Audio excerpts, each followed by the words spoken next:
come out and say, I did coke and I've done it as recently as 1999. Just tell the truth. Put it out there and be honest and let it stay as the truth rather than this back and forth. Never did hear anything back from them immediately. Who did you reach out to? Do you remember? So this guy is saying that he rushed out to Barack Obama's campaign because he felt some kind of way about the fact that Barack Obama was denying drug use. And this is the he rushed out to the campaign to just be like, why won't he be truthful to it? The campaign never mentioned the sex whatsoever. Now, this is an interesting point.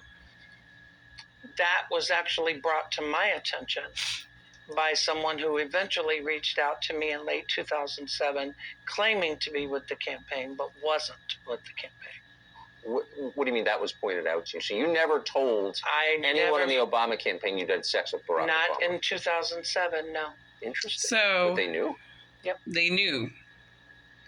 So in my previous video, I mentioned that, when somebody is a rising star, especially a rising star in the celebrity, political establishments, it's almost like these people may have to go through a rite of passage to kind of be in the position that they are. And you hear people say all the time, this person sacrificed themselves, this person sacrificed themselves. And that comes in so many different meanings. And, here, like I said, nobody can validate that this man is being honest about his encounter with Barack Obama. There definitely seems to be an interest for him in saying these things because, again, if you had a one-night stand with a guy who was a senator and you guys did coke together and you are trying to play this self-righteous role that you're protecting college students by revealing the fact that this person that they look up to actually did do coke, I don't know. It's just kind of one of those things where it's just kind of snitchy. I don't really know if it's something, especially if he wasn't doing it this guy is claiming that he did it when he was a senator, which honestly, I think, what is that guy named Madison Cawthorn or whatever? He kind of revealed how a lot of these Congress people and senators rock. Anyways, sorry, I'm stuffy. I don't know if it's COVID or the weather changing or not, but I'm so stuffy. But off that though, this guy is sitting here talking to Tucker about a sexual encounter that he had with Barack Obama. And I'm really just trying to get to the point of this. Oh, that's weird. But I'm assuming Barack himself, because the phone calls that I got in late 2007 came from a gentleman that I have repeatedly identified as Donald Young. And it was Donald Young who had mentioned to me that the campaign was not going to acknowledge the sex and the drug. Okay, so this guy is alleging that he only reached out to the campaign to talk about the drugs, right? But he said that it was actually somebody who alleged that they were from the campaign that mentioned the supposed sexual encounters that they had. And it was in 2007 that this person, who he's identifying as an individual by name,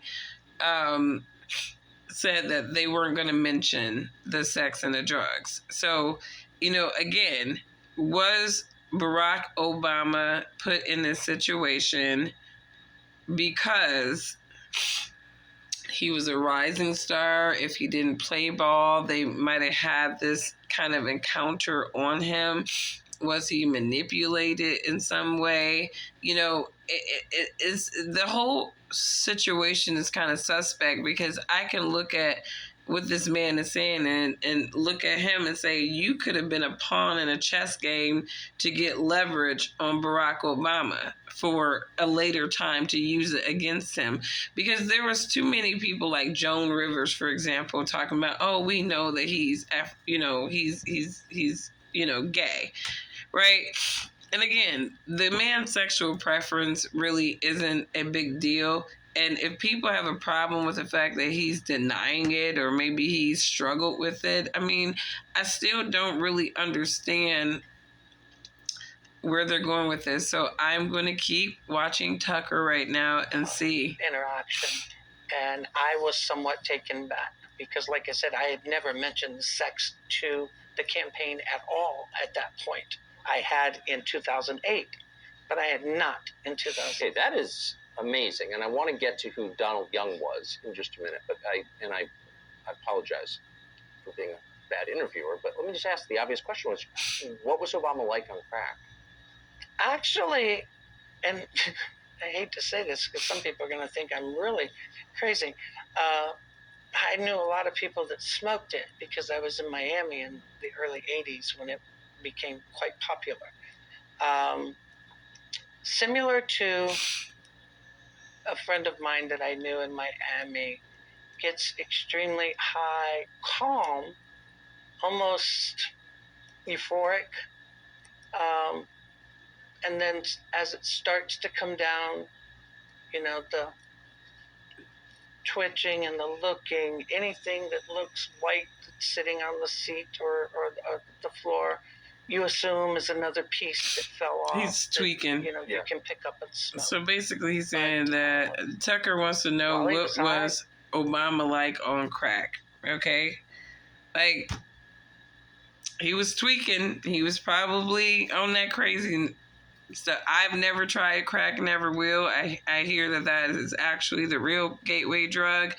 But, you know, I feel like a lot of people use this stuff in some form. And, you know, it's just, to me, it's interesting that this is what Tucker Carlson wants to talk about. Obama's gay sex encounters and him doing crack. Like, Tucker doesn't know tons of people that's probably rolling just like that. Pretty controlled, euphoric, talkative, but not really saying anything. So it was like his... and other members of Donald's family filed criminal complaints against me with Chicago because they wanted me arrested. They were trying to get the family to say that I was trying to con them or something. To my knowledge, they never did any such thing. But at the same time, I continued to respect Lorraine and the rest of the family. But Mrs. Young had finally come out and told David Nelson, who was a reporter that I knew out of Minnesota, that she was convinced that Donald had been killed, that his death was to protect his friend Obama. And she confirmed that they had, in fact, been extremely close for years. I mean, did she confirm that they'd had sex, Obama and Donald Young? Her confirmation wasn't referencing, or she did not specifically say that they were sexually involved. She just simply said that they had been intimate friends for years. Just it. So, I gotta ask you, I mean, you know, I wasn't there. I can only assess what you're saying. I don't see any obvious motive for you for gain, financial gain. You're not going to get rich doing this. In fact, you haven't. You've gotten impoverished. Just sit it there. As a result of it. But yeah, that like, one was a short one. What about the other one? Go look at the doggy one. That's an interesting story. I did. You didn't look at that whole it seemed thing. like nobody in the media wanted to follow up with you, and some people, like Ben Smith. All right, we'll set it there with the other books so that we keep all of our books together. I reread the piece last night that he wrote saying, "Oh, it's ridiculous." Right up the first graph, it's ridiculous, these claims.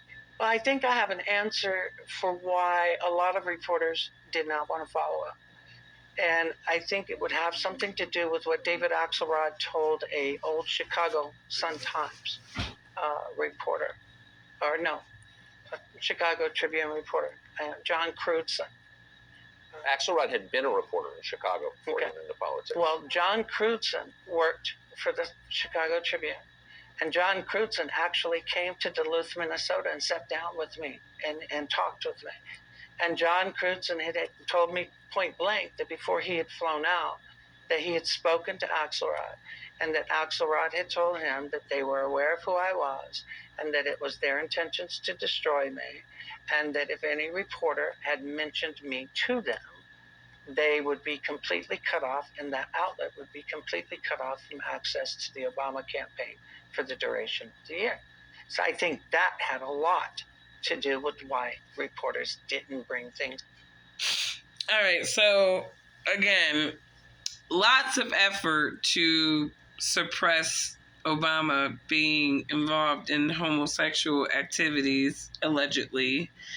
And again, I just don't see why this is a story. I'm still trying to figure out, like, why is this a story? I mean, there are some interesting points that this man is making, in terms of, again, when people start saying, hey, they set these people up, in these elitist circles so that they can have leverage on them, and this guy saying that people knew about him having relations with Obama and he didn't even mention it. Either Obama mentioned it or somebody else knew about it, maybe the limo driver, who knows. But it's just kind of, there's a little bit of suspicion here, but not enough to say that this is a big story to hear about, some guy who claims that he banged Obama in a limo and then in his hotel. And Obama just couldn't get enough of him so much that he came to his hotel the next day to have another round.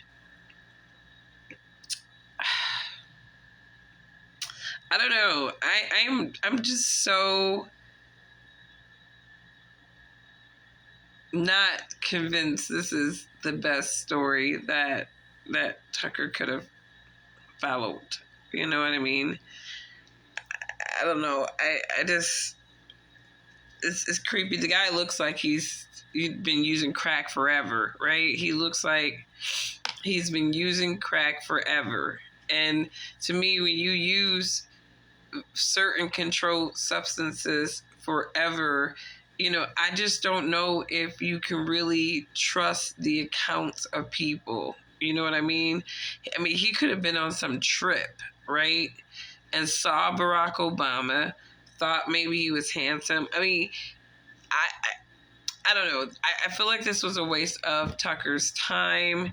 Things up to the campaign because everybody wanted access to. So, I mean, and I would be willing to bet you I'm not the only white person he's ever had sex with, or male, anybody. Yeah. Okay, so now they're making this narrative. Got what he I wanted. see the narrative. He is in D.C. He's living the life. He's still looked upon as being the savior of the country. And sadly, people are still giving him that power. And I think it's going eventually to be to the detriment of. Can I just ask you one last question? How did you? I'm just thinking about it. It's very insightful because I knew a lot of people who weren't liberal who voted for Obama purely on the race question, and they weren't all self-hating, guilty whites. They were like nice, normal people who wanted to see race relations improve, and that really was the core promise of his campaign. And a lot of people bought it. A lot of smart people bought it, and I saw why they bought it. But you didn't buy it. How did you know that? I grew up in South Carolina in the 1960s and 70s, okay? I've been gay and knew I was gay since 6 years old. Never hid it, okay? Yeah. His mother probably made him gay. And my first job as a kid was cropping tobacco for a family by the name of Rose that were a black family living across the road from my grandparents. So I grew up as a kid, a gay kid, in an area that would get you killed being gay just as quick as you could be hanging being black.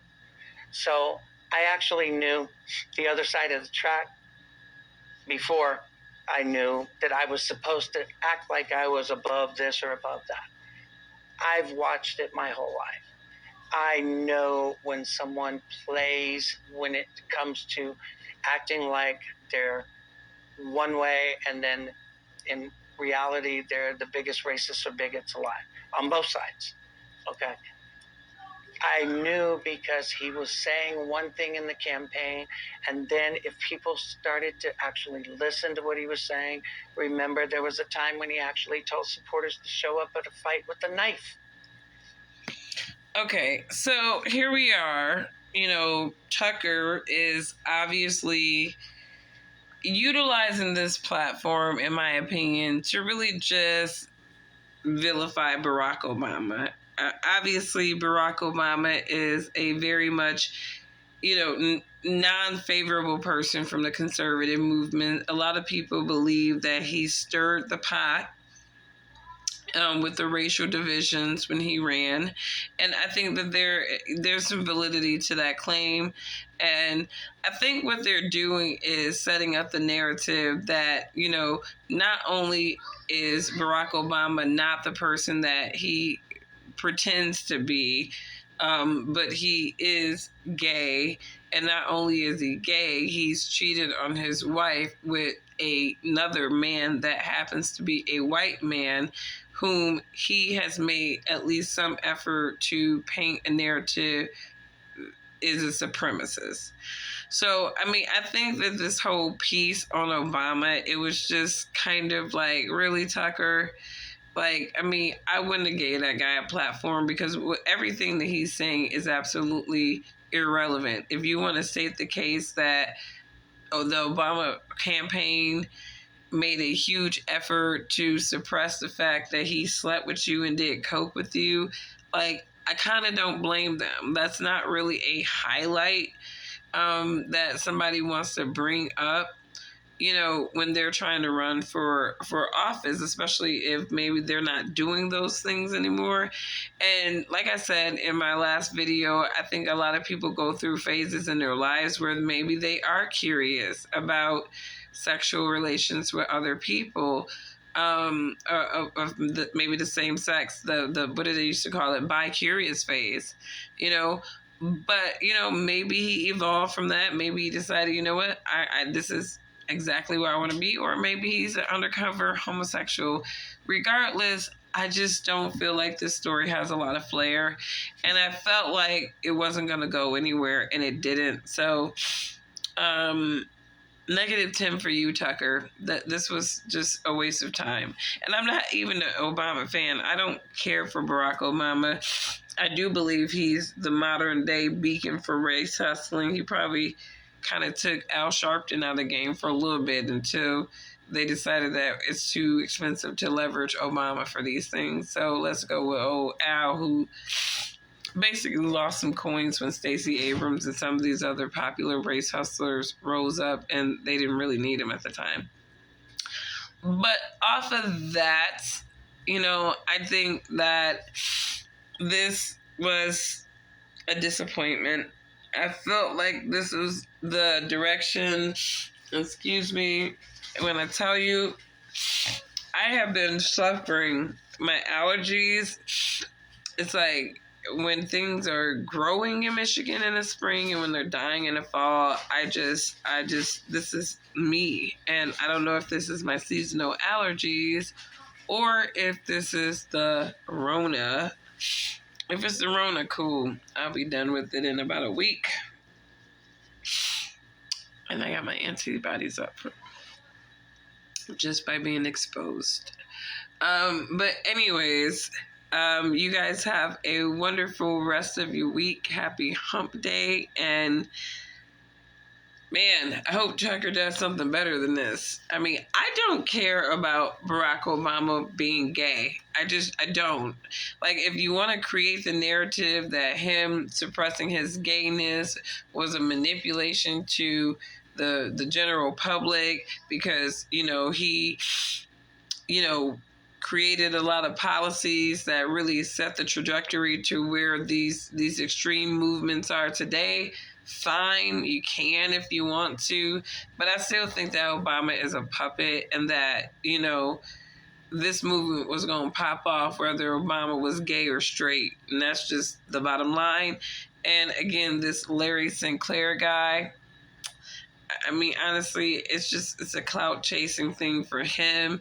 And honestly, it's just a off news cycle time for Tucker or something, because this was a waste of, to me, time.